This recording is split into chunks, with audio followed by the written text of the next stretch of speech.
अस्सलाम वालेकुम। पिछली वीडियो के अंदर हमने चैप्टर नंबर 6 के न्यूमेरिकल ख़त्म किए थे और आज से हम चैप्टर नंबर 7 के न्यूमेरिकल स्टार्ट करने जा रहे हैं। तो जैसे कि इस चैप्टर का नाम है सर्कुलर मोशन एंड ग्रेविटेशन, तो थ्योरी के अंदर भी हमने देखा था कि ये जो हमारे पास चैप्टर है ये दो हिस्सों के अंदर तकसीम हुआ है, एक सर्कुलर मोशन वाला और दूसरा जो इसका पार्ट था वो ग्रेविटेशन के ऊपर मुश्तमिल था। तो इसी तरह इसके न्यूमेरिकल्स को भी डिवाइड किया गया है। 7.1 से लेकर 7.4 तक जो न्यूमेरिकल है वो सर्कुलर मोशन से रिलेटेड है, यानी कि इसके अंदर जितने हमने फार्मूले बनाए थे, जितने कॉन्सेप्ट जो है वो देखे थे, सारे के सारे न्यूमेरिकल के अंदर यहाँ से लेकर यहाँ तक लगेंगे, यानी कि प्रॉब्लम नंबर 1 से लेकर प्रॉब्लम नंबर 4 तक।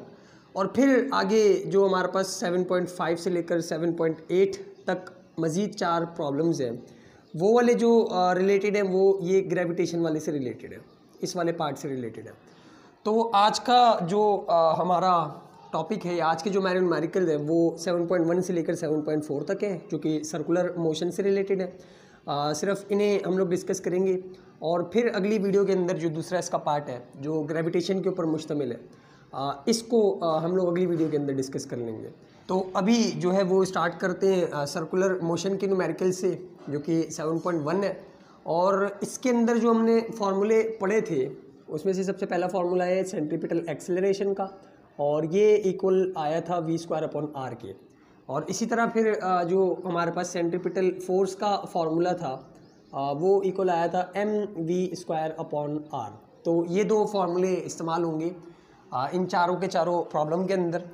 तो सबसे पहले जो हमारे पास 7.1 है, ये में क्या बता रहा है कि एट व्हाट स्पीड, शुरू में ही उन्होंने हमसे पूछ लिया कि एट व्हाट स्पीड, कितनी स्पीड के ऊपर मस्ट एन ऑब्जेक्ट ट्रैवल, एक ऑब्जेक्ट जो है उसको ट्रैवल करना चाहिए इन अ सर्कल, सर्कल के अंदर ऑफ रेडियस 2 मीटर, 2 मीटर का हमारे पास अगर सर्कल हो, 2 मीटर का अगर हमारे पास सर्कल हो, रेडियस उसका 2 मीटर हो, यानी कि यहाँ से लेकर जो यहाँ तक का जो डिस्टेंस है इसे हम लोग रेडियस बोलते हैं। तो बोल रहे हैं कि अगर ये हमारे पास 2 मीटर का रेडियस वाला सर्कल हो तो एक ऑब्जेक्ट को कितनी स्पीड से इसके अंदर मूव करना पड़ेगा to experience a centripetal acceleration of 9.8 metre per second square. एक ऑब्जेक्ट को 2 मीटर के सर्कल के अंदर कितनी स्पीड से जो है वो मूव करना पड़ेगा कि वो एक्सपीरियंस करे 9.8 मीटर पर सेकेंड स्क्वायर की सेंट्रीपिटल एक्सेलरेशन को, जितनी हमारे पास जी की वैल्यू होती है। तो सेंट्रीपिटल एक्सेलरेशन जब हम लोग पढ़ रहे थे तो उसके अंदर हमने देखा था कि जब भी कोई बॉडी सर्कल के अंदर मूव कर रही होती है तो उसके अंदर एक्सेलरेशन प्रोड्यूस होती है जो कि सेंट्रीपिटल एक्सेलरेशन होती है। और ये जो सेंट्रीपिटल एक्सेलरेशन होती है ये वेलोसिटी की डायरेक्शन चेंज होने की वजह से प्रोड्यूस हो रही होती है। यानी कि जब हम यूनिफॉर्म सर्कुलर मोशन पढ़ रहे थे तो यूनिफॉर्म सर्कुलर मोशन का मतलब, या फिर उसकी डेफिनेशन के अंदर हमने ये देखा था कि इसके अंदर बॉडी एक यूनिफॉर्म स्पीड के साथ जो है वो सर्कल के अंदर मूव कर रही होती है। वेलोसिटी का लफ्ज़ वहाँ पे इस्तेमाल नहीं किया था। वेलोसिटी जो है वो चेंज हो रही होती है जब कोई बॉडी सर्कल के अंदर मूव कर रही होती है, तो कॉन्टीन्यूसली उस बॉडी की वेलोसिटी के अंदर चेंज आ रहा होता है। और ये जो चेंज है ये डायरेक्शन के चेंज होने की वजह से आ रहा होता है। ये भी बात जो हमने थ्योरी क्लास के अंदर डिस्कस की हुई है। वेलोसिटी के अंदर जो चेंज है वो 2 तरीके से आ सकता है, या तो उसका मैग्नीट्यूड जो है वो चेंज हो, यानी कि 2 मीटर पर सेकेंड की वेलोसिटी से मूव कर रही है और वो 4 पे चली जाए, 8 पे चली जाए, या फिर 2 से नीचे आ जाए, कुछ भी चेंज आए मैग्नीट्यूड के अंदर। और दूसरा जो चेंज वेलोसिटी के अंदर आता है जो इस वाले केस के अंदर या फिर सर्कुलर मोशन के अंदर हमने पढ़ा था, वो उसकी डायरेक्शन के अंदर चेंज आता है। यानी कि जब तक बॉडी सर्कुलर मोशन के अंदर मूव कर रही होती है तो हर पॉइंट के ऊपर उसकी जो वेलोसिटी है उसकी डायरेक्शन चेंज हो रही होती है, और इसी वेलोसिटी की डायरेक्शन चेंज होने की वजह से हमारे पास सेंट्रीपिटल एक्सेलरेशन प्रोड्यूस हो रही होती है, जिसकी डेरिवेशन भी हमने की थी। तो उसका फार्मूला हम लोग ये बना के लाए थे कि सेंट्रीपिटल एक्सेलरेशन जो है वो हमारे पास v²/r की इक्वल होती है, और ये डायरेक्ट होती है towards the centre of the circle. जहाँ पे इस सर्कल का सेंटर होगा ये उस तरफ जो है वो डायरेक्ट होगी या फिर उस तरफ जो है वो लग रही होगी। तो सवाल में उन्होंने हमसे क्या पूछा कि हमें कितनी स्पीड के साथ जो है वो इस सर्कल के सरकमफेरेंस के ऊपर मूव करना पड़ेगा, मतलब कितनी ऐसी हमारे पास स्पीड हो जिससे हम लोग मूव करें और जो हमारे पास सेंट्रीपिटल एक्सेलरेशन लगे टुवर्ड्स द सेंटर वो 9.8 मीटर पर सेकेंड स्क्वायर की लगे। जो रेडियस है इस सर्कल का वो 2 मीटर है। तो ये वाला फार्मूला लगेगा। सबसे पहले तो अगर डाटा बनाए तो डाटा के अंदर जो है वो उन्होंने हमें दिया हुआ है r इक्वल्स टू 2 मीटर और साथ ही साथ जो सेंट्रीपिटल एक्सेलरेशन की जो वैल्यू दी हुई है वो दी हुई है 9.8 मीटर पर सेकेंड स्क्वायर। और फाइंड क्या करने को बोला है, आपको बोला है कि आप वेलोसिटी की या फिर स्पीड की वैल्यू निकाल के बताओ कि कितनी स्पीड से जो है हमें मूव करना चाहिए इस सर्कल के अंदर।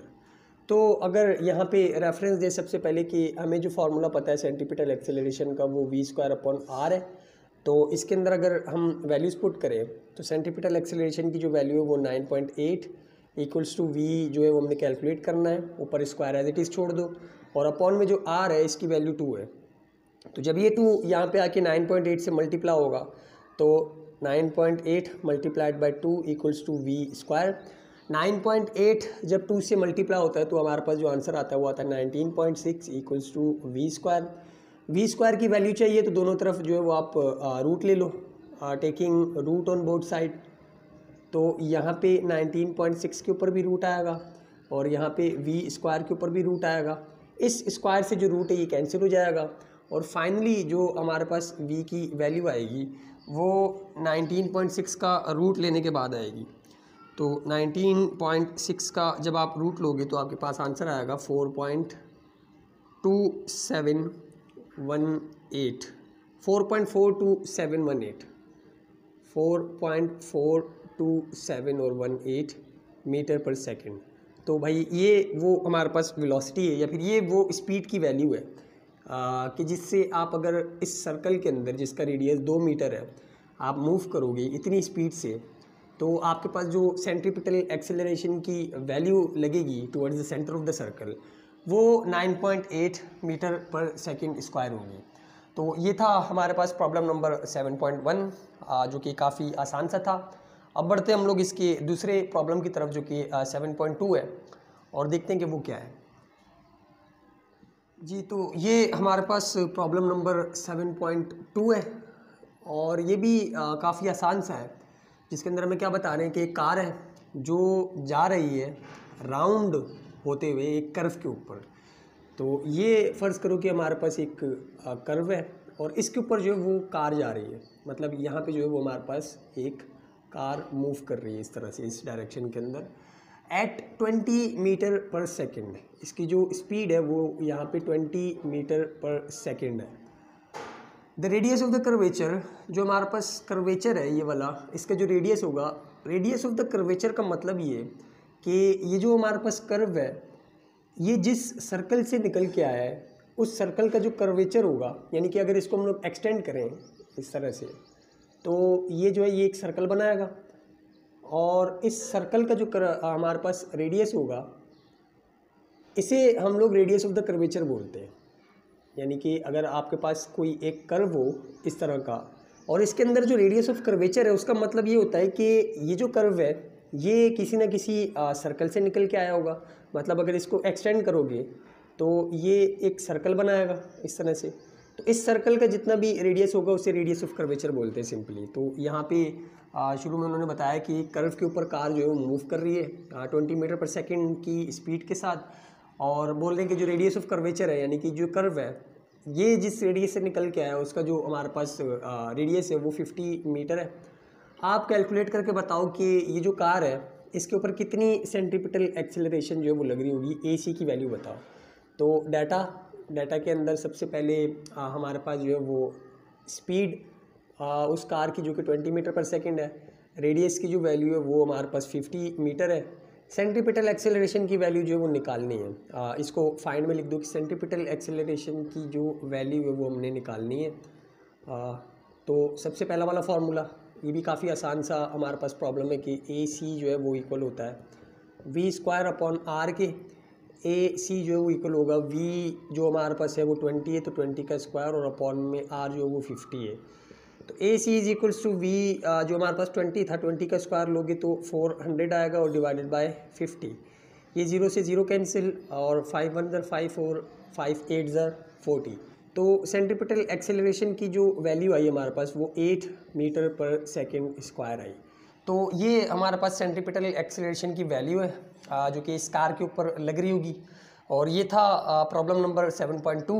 और अब बढ़ते हैं प्रॉब्लम नंबर 7.3 की तरफ और देखते हैं कि उसको वो क्या है जी। तो ये हमारे पास प्रॉब्लम नंबर 7.3 है और इसे स्टार्ट करने से पहले एक जो हमने डेफिनेशन पढ़ी थी सेंट्रीपिटल फोर्स की थ्योरी के अंदर, उसको थोड़ा सा जो आपको रिवाइज करना पड़ेगा कि जो सेंट्रीपिटल फोर्स होती है वो अलग से कोई फोर्स नहीं होती, बल्कि हर वो फोर्स जो किसी ऑब्जेक्ट को मजबूर करे, पकड़ के रखे, सर्कल के अंदर घूमने पे किसी को मजबूर करे, या फिर जो बॉडी सर्कल के अंदर मूव कर रही है उसको मजबूर करे कि वो सर्कल के अंदर ही घूमता रहे, उसे हम लोग सेंट्रीपिटल फोर्स बोलते हैं। और इसकी जो है वो हमने काफ़ी सारी टाइप्स देखी थी, यानी कि ये देखा था कि हर केस के अंदर जो सेंट्रीपिटल फोर्स होती है वो चेंज होके आ रही होती है। अगर मून की एग्जांपल लें जो अर्थ के अराउंड रोटेट कर रहा है या फिर रिवॉल्व कर रहा है, तो इस केस के अंदर जो सेंट्रीपिटल फोर्स की हमारे पास एग्जांपल थी वो ग्रेविटेशनल फोर्स थी, क्योंकि ग्रेविटेशनल फोर्स ही है जो उस मून को रोटेट करवा रही है या फिर रिवॉल्व करवा रही है अपने अर्थ के ऑर्बिट के अंदर। इसी तरह हमने एक एग्जांपल ये देखी थी कि अगर स्ट्रिंग हो और उसके आगे एक पत्थर बांध के हम घुमाएं सर्कल के अंदर, तो यहाँ पे जो टेंशन की फोर्स है वो सेंट्रीपिटल फोर्स कहलाएगी, क्योंकि वही जो हमारे पास चीज़ है वो उस ऑब्जेक्ट को सर्कल के अंदर घुमा रही है। इसी तरह जो हमारे पास एक और एग्जांपल थी वो ये थी कि अगर एक गाड़ी मूव कर रही है सर्कल के अंदर किसी चौरंगी के गिर्द, तो यहाँ पे जो सेंट्रीपिटल फोर्स की वैल्यू होगी, यानी कि हमें ये देखना होगा कि यहाँ पे कौन सी ऐसी फोर्स है जिसको हटाएं तो ये जो बॉडी सर्कल छोड़ देगी, तो वो फ्रिक्शन की फोर्स है। तो हमने ये देखा था कि हर केस के अंदर जो सेंट्रीपिटल फोर्स की वैल्यू है वो चेंज होकर आ रही होती है, फिर हर मतलब डिफरेंट फोर्सेस होती हैं, और ये जो डिफरेंट फोर्सेस हैं यही सेंट्रीपिटल फोर्स कहलाती हैं। अब यहाँ पे हमारे पास एक और केस आया जिसके अंदर वही सेंट्रीपिटल फोर्स की बात हो रही है। तो प्रॉब्लम अगर पढ़े तो इसके अंदर बोल लेंगे हमारे पास एक प्रोटॉन है जिसका मास 1.67 एक्सपोनेंट माइनस का 27 kg है, is moving in a circle.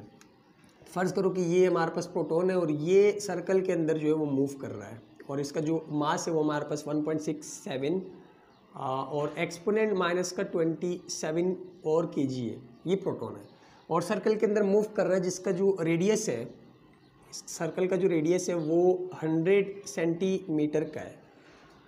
N electromagnet applies a force of 1 exponent minus का 12 न्यूटन। एक हमारे पास जो है वो इलेक्ट्रोमैग्नेट है जो कि फोर्स लगा रहा है इतने न्यूटन की, directed towards the centre of the circle. ये जो फोर्स वो इलेक्ट्रोमैग्नेट लगा रहा है, फर्स्ट करो वो यहाँ पे इलेक्ट्रोमैग्नेट, और ये जो फोर्स लगा रहा है इस वाले प्रोटॉन के ऊपर वो कितनी है, 1 एक्सपोनेंट माइनस का 12 न्यूटन, इतनी फोर्स लगा रहा है जो कि सेंटर की तरफ डायरेक्टेड है, towards the centre of the circle. What is the velocity of the proton, velocity क्या है प्रोटॉन की। अब यहाँ पे अगर हम लोग देखें तो ये जो प्रोटॉन है सर्कल के अंदर मूव कर रहा है, और सर्कल के अंदर इसको कौन सी ऐसी फोर्स है जो मूव करवा रही है, ये इलेक्ट्रोमैग्नेट की फोर्स, इलेक्ट्रोमैग्नेट जो फोर्स अप्लाई कर रहा है इस प्रोटॉन के ऊपर, उसी की वजह से ये सर्कल के अंदर मूव कर रहा है। तो इस केस के अंदर जो हमारे पास सेंट्रीपिटल फोर्स होगी वो इलेक्ट्रोमैग्नेटिक फोर्स होगी। तो हमसे पूछा क्या जा रहा है कि आप वेलोसिटी निकाल के बताओ इस प्रोटॉन की कि ये कितनी वेलोसिटी के साथ इस सर्कल के अंदर मूव कर रहा होगा। तो डाटा बनाते हैं। डाटा के अंदर सबसे पहले तो जो चीज़ें हमें दी हुई हैं वो लिख लेते हैं कि मास जो है वो हमारे पास 1.67 एक्सपोनेंट माइनस का 27 kg है, और इसी तरह जो आर की वैल्यू उन्होंने दी हुई है वो दी हुई है 100 सेंटीमीटर, और इसे हमें मीटर में लेके जाना होगा क्योंकि जो ऐसा यूनिट है वो मीटर है। तो हमें पता है कि सेंटीमीटर से मीटर में कैसे जाते हैं, इसी 100 को 100 से डिवाइड कर देंगे तो जो आंसर आएगा वो हमारे पास आएगा 1 मीटर, यानी कि जो रेडियस की वैल्यू दी हुई है वो 1 मीटर दी हुई है। इसके बाद जो हमें वैल्यू दी हुई है वो फोर्स दी हुई है, और ये हमें पता है कि सेंट्रीपिटल फोर्स है क्योंकि ये इस प्रोटॉन को सेंटर के अंदर घुमा रही है और इसकी जो वैल्यू है वो है 1 एक्सपोनेंट माइनस का 12 न्यूटन। और पूछा क्या जा रहा है हमसे, पूछा ये जा रहा है कि आप वेलोसिटी निकाल के बताओ v की वैल्यू। ये वाला फार्मूला जो है वो लगेगा सबसे पहले यहाँ रेफरेंस दो कि mv² अपॉन r जो है वो हमारे पास सेंट्रीपिटल फोर्स के इक्वल होता है। सेंट्रीपिटल फोर्स की जो वैल्यू है वो है 1 एक्सपोनेंट माइनस का 12 न्यूटन इक्वल्स टू जो मास की वैल्यू दी हुई है हमें वो 1.67 एक्सपोनेंट माइनस का 27 kg है। v जो है वो हमने निकालना है तो v एज इट इज़, और r की जो वैल्यू है वो हमारे पास 1 है। तो 1 को किसी से डिवाइड करवाओ, आंसर जो है वो वही आएगा। तो इस 1 को लिखो या नहीं लिखो एक ही बात है। अब जो हमारे पास ये वाली चीज़ है इज इक्वल टू किस तरफ जाके डिवाइड हो जाएगी, तो 1 एक्सपोनेंट माइनस का 12 डिवाइडेड बाय 1.67 एक्सपोनेंट माइनस का 27 इज इक्वल्स टू v²।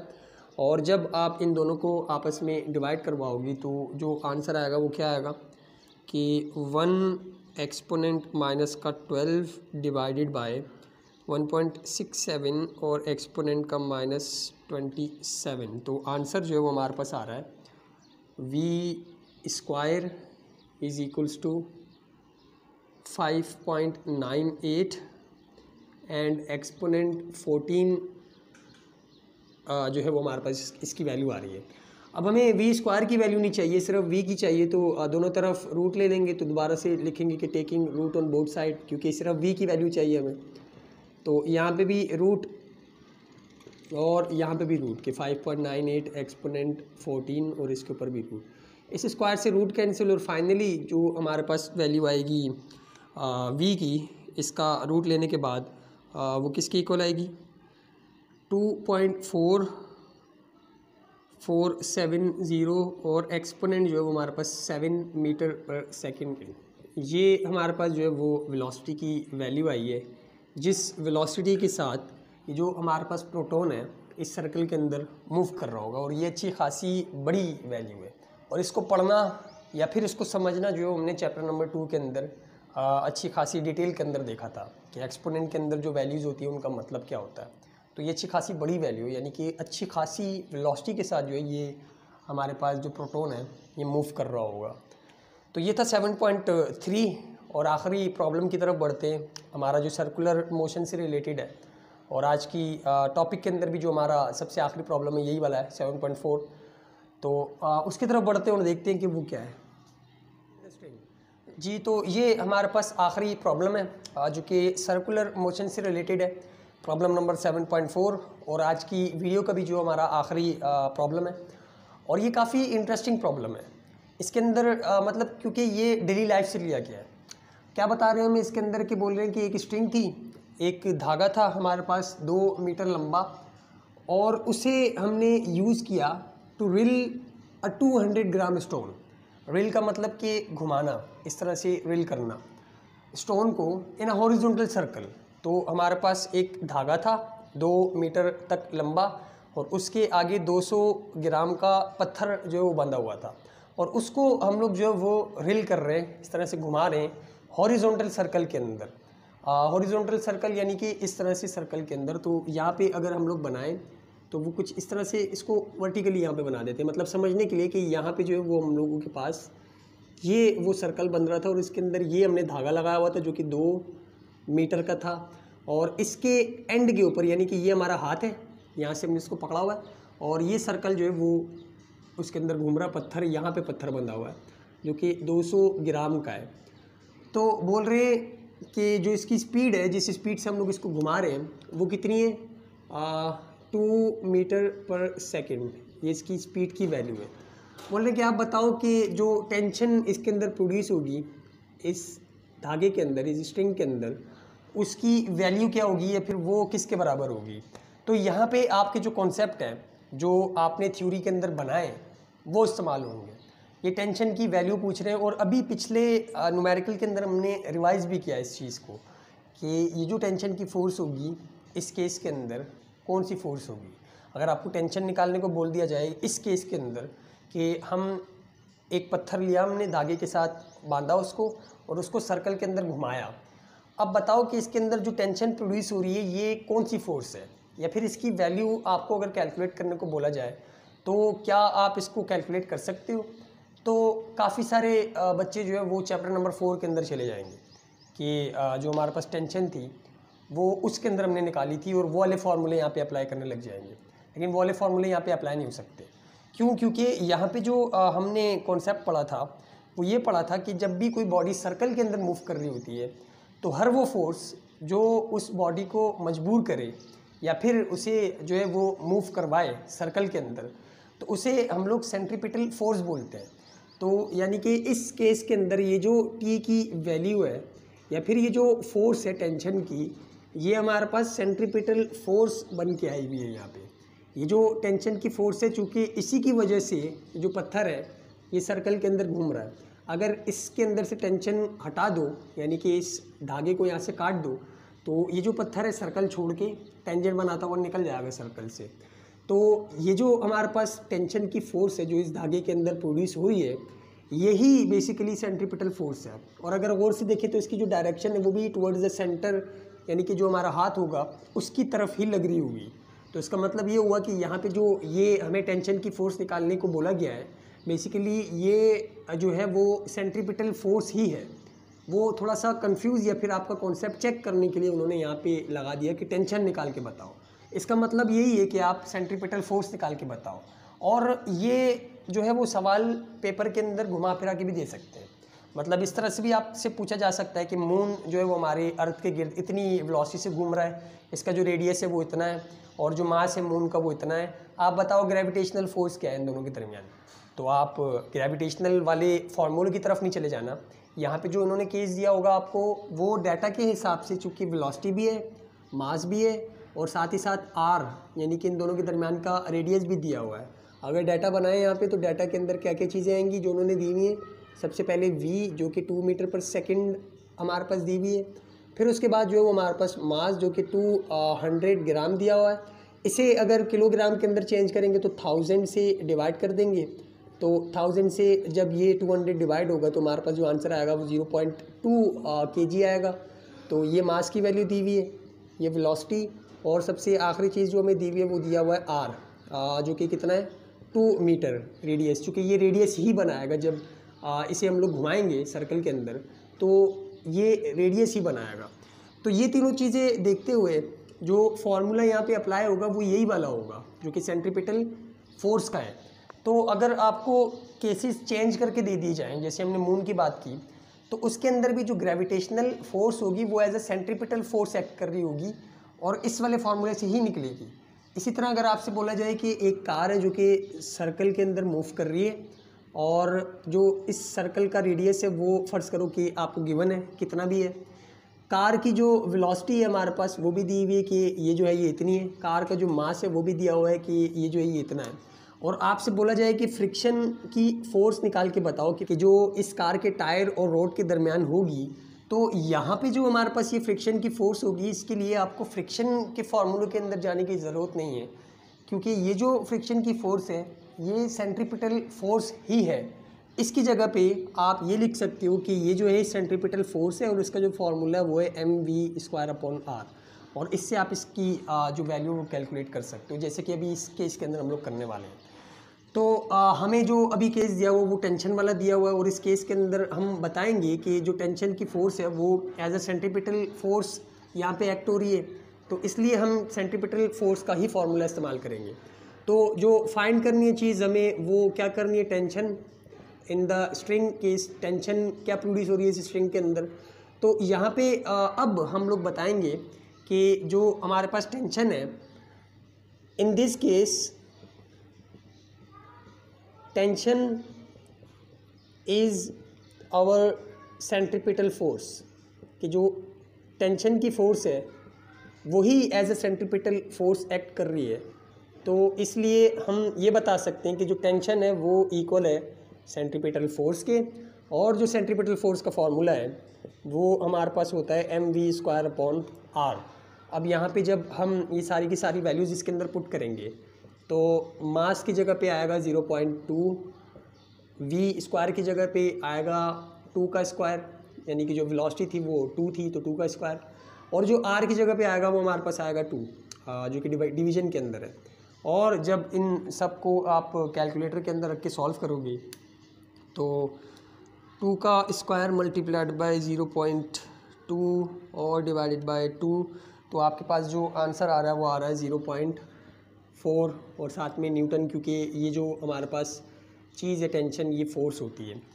तो इतनी टेंशन की फोर्स इस वाले स्ट्रिंग के अंदर जनरेट हो रही होगी जी। तो ये था हमारे पास आखिरी प्रॉब्लम, जो कि हमारे पास जो पहला पार्ट था सर्कुलर मोशन का उससे रिलेटेड था। और इसका जो नेक्स्ट पार्ट है ग्रेविटेशन का, उसके अंदर जो 4 न्यूमेरिकल्स हैं वो हम आने वाली वीडियो के अंदर कवर करेंगे। तो आज के लिए इतना ही, मिलते हैं फिर अगली वीडियो में, तब तक के लिए अल्लाह हाफिज़।